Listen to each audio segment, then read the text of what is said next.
Bonjour ou bonsoir et bienvenue sur l'Enchantresse holistique au service de la connaissance enchantée. Aujourd'hui, on se retrouve pour une petite vidéo face cam parce que ça fait un petit moment que j'en avais pas fait et du coup je me suis dit pourquoi pas. Donc c'est parti.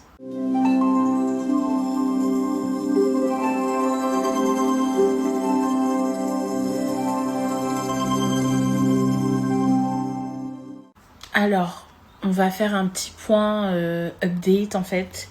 Déjà, j'ai été malade pendant un peu plus d'une semaine et par la suite, je suis retombée malade. Donc, je suis en convalescence, mais je me suis dit que je me sentais assez bien pour vous filmer quelque chose. Donc, voilà, c'est pour ça que j'ai pris ma caméra.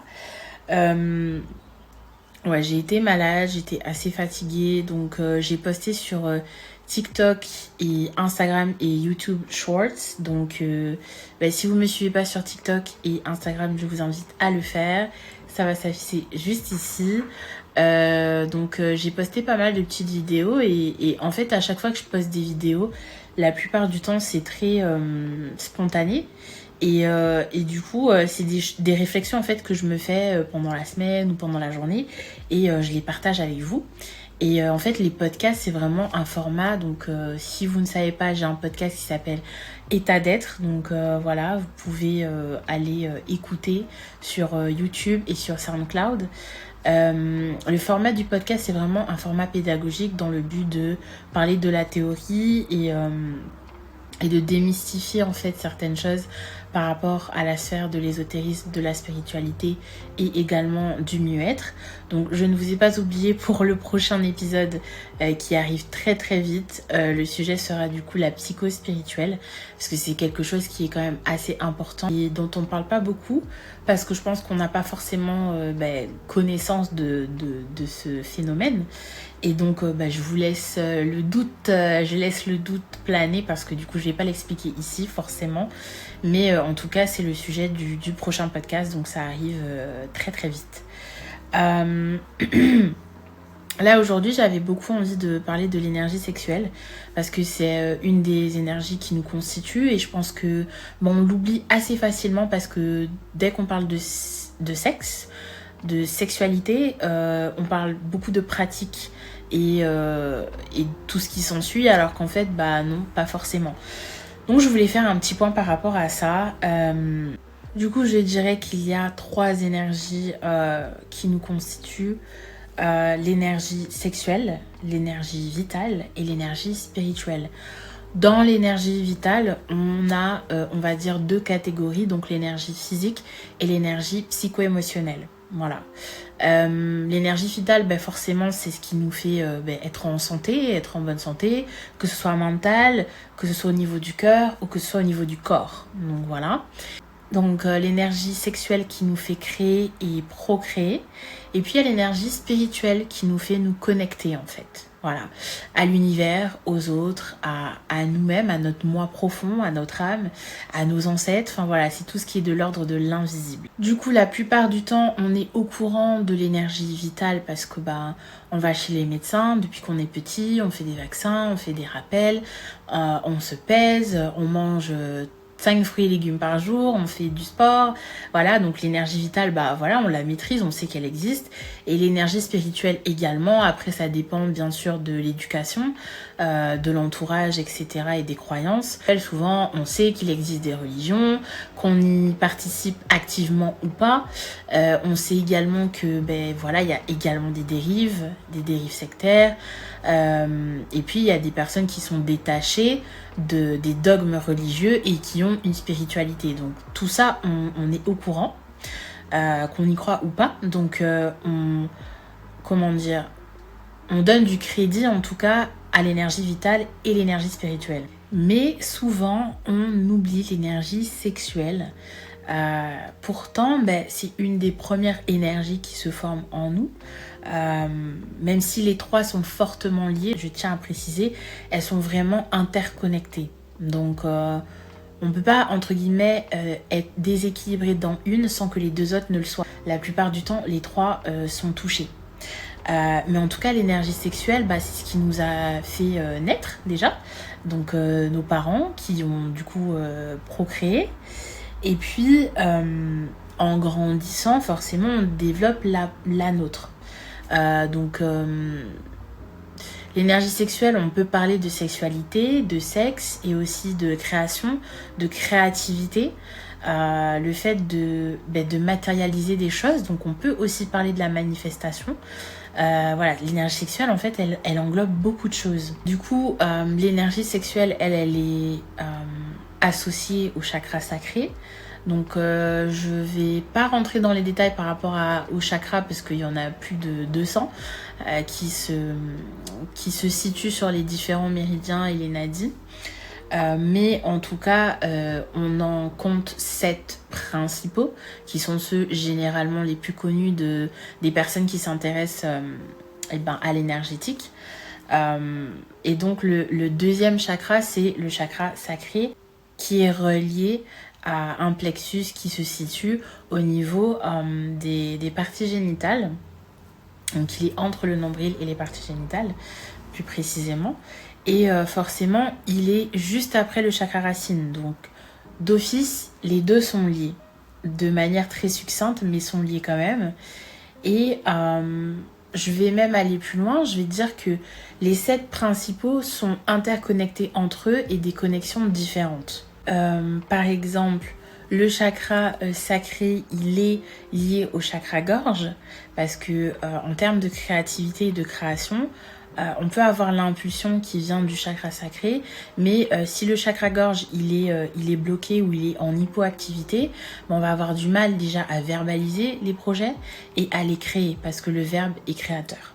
Le chakra sacré il est aussi relié au chakra du cœur parce que le chakra sacré c'est notre valeur profonde, notre valeur intime, notre rapport avec nous-mêmes, avec notre corps et avec ce qui dégage. Et le chakra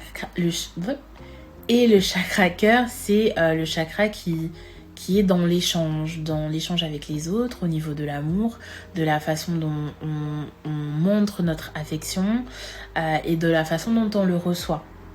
Donc, vous voyez qu'il y a des liens qui se font avec les différents chakras. Et ça, c'est important de le savoir parce que parfois, ça crée... Alors, un chakra peut déséquilibrer un autre parce qu'il y a déjà un lien très fort entre eux. Donc déjà, si vous ne l'avez pas vu, ma méditation de l'ancrage, je vous invite à le faire. C'est une méditation qui a été canalisée par moi-même et vraiment, je le fais... vraiment dans le but d'aider en fait à se recentrer et à être dans la réalité, dans le moment présent, à se sentir en sécurité. Et ça déjà, en ayant un bon ancrage, ça va aider forcément tous les autres chakras à s'équilibrer. Et donc le chakra sacré également. Donc le chakra sacré, l'énergie sexuelle, ça nous permet également de créer un cadre, de se faire des limites, donc les limites par rapport à nous-mêmes, mais aussi par rapport aux autres, à accepter ou non les actes, les comportements, les paroles, etc. par rapport à ce qui nous fait du bien ou pas. Donc le chakra sacré il nous permet d'imposer des limites aux autres et également à nous-mêmes. C'est aussi un chakra qui nous permet en fait de ressentir le plaisir à tous les niveaux, le plaisir gustatif, le plaisir physique, le plaisir émotionnel, enfin voilà, le plaisir est fortement lié à l'énergie du chakra sacré. J'irais même jusqu'à dire que le chakra sacré nous permet de se rendre compte que tout est une question de choix. Il n'y a pas d'obligation en soi. Donc si on accepte quelque chose, on en fait le choix et on en assumera forcément les conséquences. Et si on ne l'accepte pas, également, c'est un choix. Mais donc il nous permet en fait, le chakra sacré nous permet vraiment de nous positionner. C'est-à-dire que l'ancrage, il crée les racines profondes et ensuite le tronc, il commence à pousser à partir du chakra sacré. Et donc, l'inclinaison de ce tronc, elle passe par le chakra sacré. Donc, c'est vraiment un chakra, je trouve, qui est important et qui devrait, en fait, toujours être équilibré, quoi, au plus possible, en tout cas. Parce que, bien évidemment, une personne qui a un chakra déséquilibré selon un magnétiseur ou une magnétiseuse, ou thérapeute énergéticienne, on va dire les termes, une personne qui a un chakra qui est déséquilibré, c'est le ressenti du magnétiseur en fait, et la personne peut se sentir tout à fait équilibrée en fait avec son mode de vie, parce que les chakras, ce sont donc des centres énergétiques qui sont invisibles pour les personnes qui sont pas clairvoyantes, mais comment dire, c'est concret en fait, c'est vraiment, ça se voit dans notre mode de vie. Quelqu'un qui donc a un chakra par exemple racine qui est déséquilibré et soit en hypoactivité soit en hyperactivité, et donc en fonction va avoir de l'anxiété, va pas se sentir en sécurité, va toujours avoir peur d'être tout simplement. Donc oui, en fait c'est des choses qui sont concrètes et qui se voient dans le quotidien. On n'a pas besoin de faire un soin de magnétisme à quelqu'un pour savoir si son chakra est équilibré ou pas. Il suffit simplement de parler déjà et d'analyser en fait le mode de vie, les comportements, les idées, les émotions. Donc ça c'est important de le souligner. C'est pour ça que la plupart du temps, dans une thérapie énergétique, on va commencer par le côté psycho-émotionnel, et donc on va discuter tout simplement et pouvoir identifier là où justement il y a des petites dissonances. Donc là je me suis un petit peu étalée sur la thérapie énergétique. Voilà, ouais, je pense que j'ai un peu dit les petites réalisations que j'ai eues ces derniers temps, c'est que vraiment genre l'énergie sexuelle elle est très présente chez certaines personnes, un peu moins chez d'autres, en fait elle est presque palpable à des moments.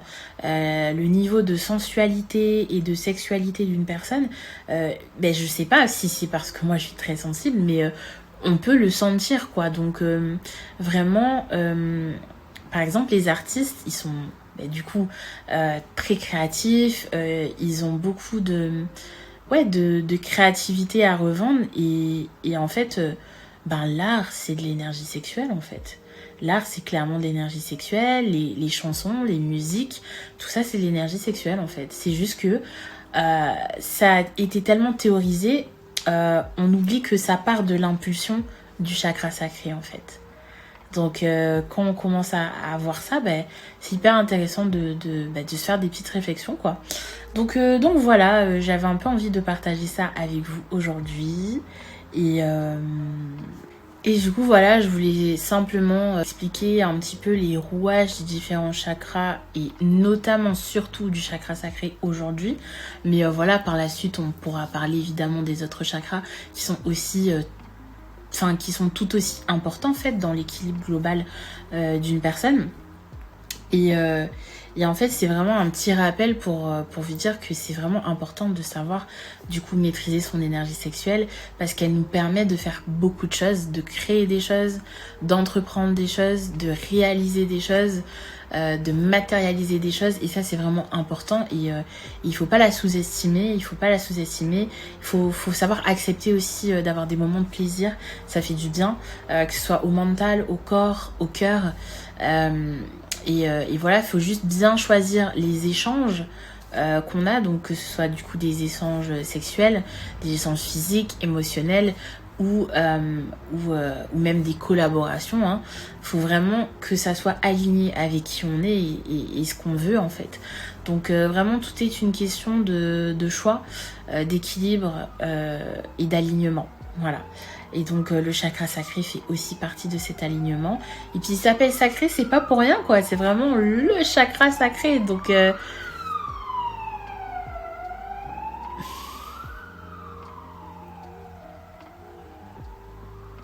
désolée pour ça.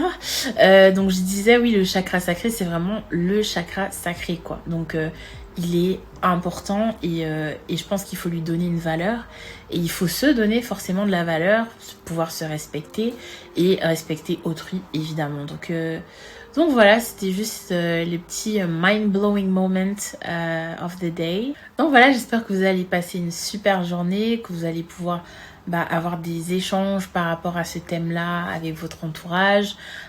Si vous trouvez que ma vidéo peut être intéressante pour des personnes en particulier, n'hésitez pas à la partager bien évidemment, à liker, à commenter, à vous abonner aussi du coup sur TikTok, Instagram, Threads et je crois que c'est tout. C'est déjà pas mal.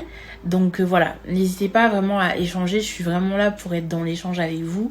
Et donc j'ai hâte de pouvoir lire vos commentaires et d'échanger. Et puis si vous avez des interrogations sur un thème en particulier, n'hésitez pas, vraiment n'hésitez pas. Et je me ferai un plaisir du coup de vous répondre. D'ici la prochaine vidéo, prenez soin de vous. Je vous envoie plein d'ondes positives. Et je vous dis à la prochaine. Ciao!